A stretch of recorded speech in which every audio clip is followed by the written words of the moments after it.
My name's Francis, and I've been a caregiver for my 8-year-old brother and 10-year-old sister since my mother had been incarcerated.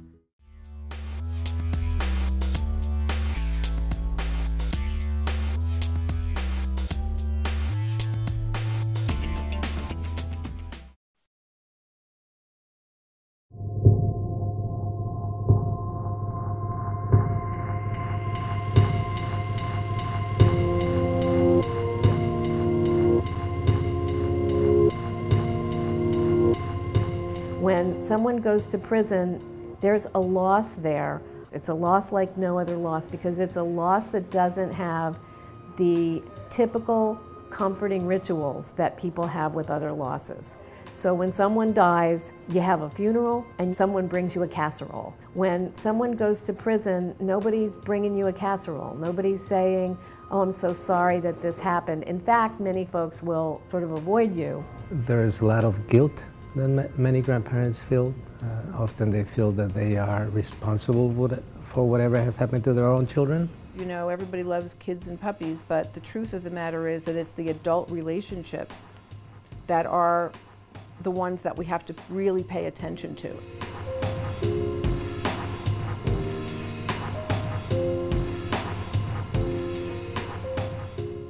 Alright, we're the young geniuses behind Echoes of Incarceration. We're doing a bunch of these short advocacy films, and our first topic was grandparenting. We all feel strong about this topic because we all lived with our grandparents at one point in our life. I think for the grandparent, it's stressful, and it takes a toll on them mentally and physically and emotionally. The grandparent piece is the one we could all relate to the most. Myself, I was raised by my grandmother.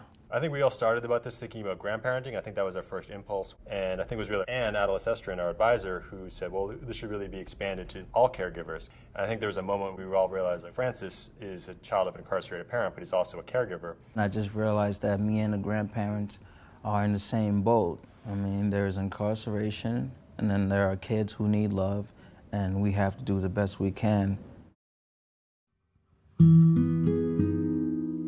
First, my name is Cherie Simmons, and I'm taking care of 2 of my grandchildren. I have only 1 grandchild. I've been taking care of her ever since she's 3 months old. She's 30 years old now. My name's Francis, and I've been a caregiver for my 8-year-old brother and 10-year-old sister since my mother had been incarcerated. I always thought it was funny people call me a caregiver. I'm the mother. My children were 2 and 6 when their dad went to prison. When I first found out that I had to care for them, I wasn't excited about it. Their father was away. They had been taken away from their mother by ACS, and it was just sort of traumatic at the time. While my daughter was being handcuffed in the courthouse, they had an advocate for the children, and they asked them, well, we're gonna put them in foster care. I told the advocate, do not put your hands on them. I'm taking them. Me and my son is going to take care of them. We don't need you to put them in. Well, we're going to put them in. No, you're not putting my grandkids anywhere. I had to let my job know what was going on.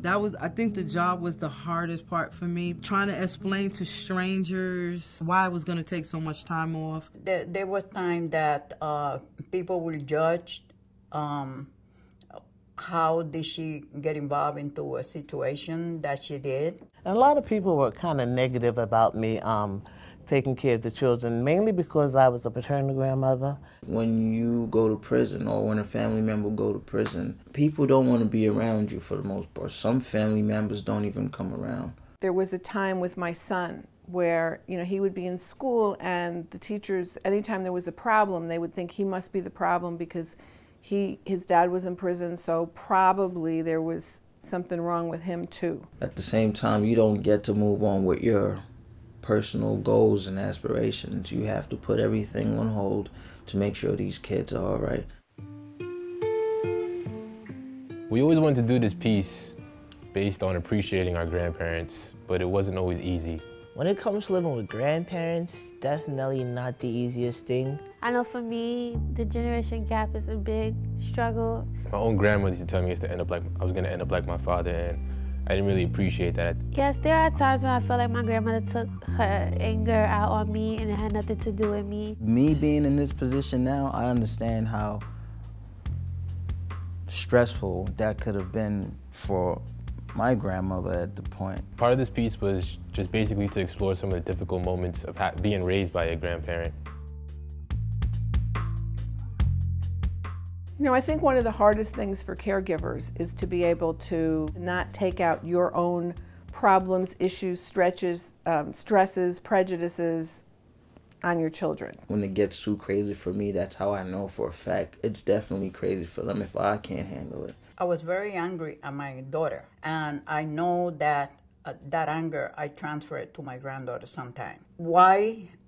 I really can explain that. But, you know, when you try your very best to bring a child up the proper way and things don't turn out the way that you expect them, you do get very angry. We never told them that their father was incarcerated. We were devastated by the whole idea. And I didn't want to tell Stacy about it. I just tried to spare her a lot of pain. We told the truth about where we were.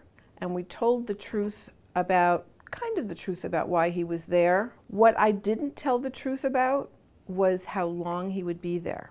But it came to the point that I just had to tell her, because you can't hide these things forever. How they found out was that I was talking to my sister on the phone one day, and I called my son's name and said, "That stupid boy," and ended up in jail. And at the time, his oldest daughter was right there. And she looked at me, and her eyes got big, and she started to cry. And she said, "He's in jail?"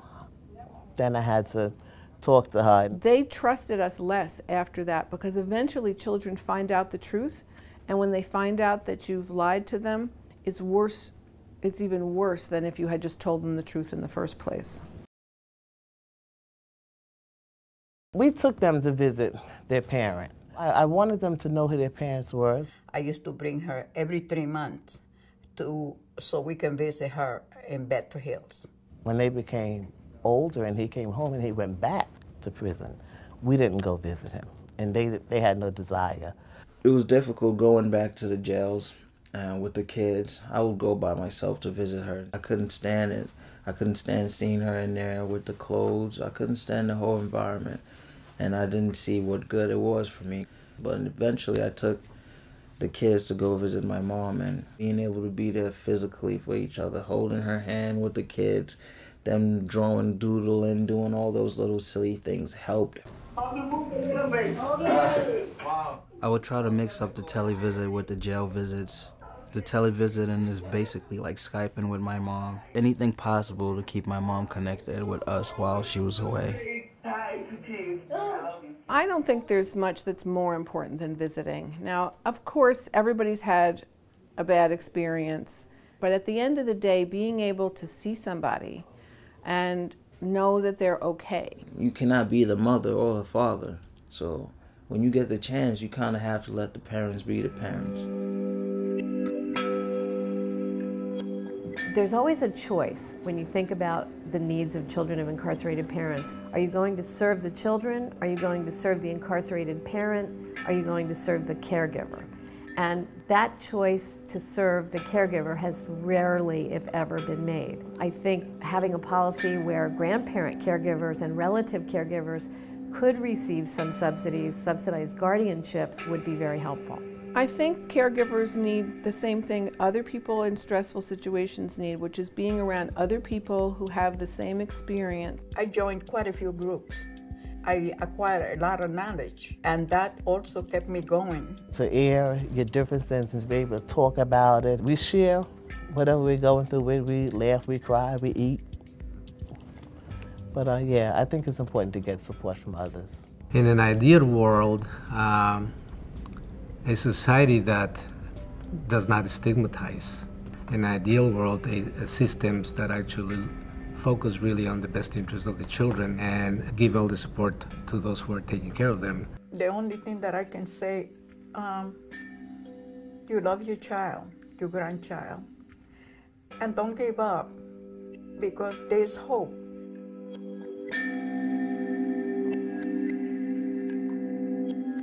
When people see this video that we're making, I just want people to know that there's grandparents out there that's struggling and that need help.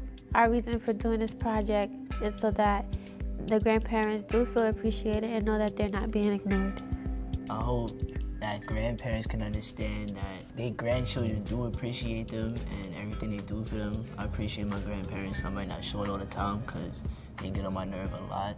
Interviewing these grandparents, they're very strong people, and I've just learned to be more strong, if anything. It's sad that we have to be in this position, but this is our reality, and you know, this is not the end of us.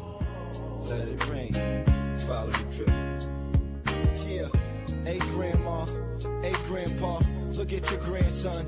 I done ran far, damn Nana. I know it's killing your bones, that damn cancer. I wish I had an answer, but I don't. I'm just wishing for an answer. Watching my mama cry, she watching her mama die. Every second I'm drying my mama eyes. She's so proud of her son, see right through my mama's eyes.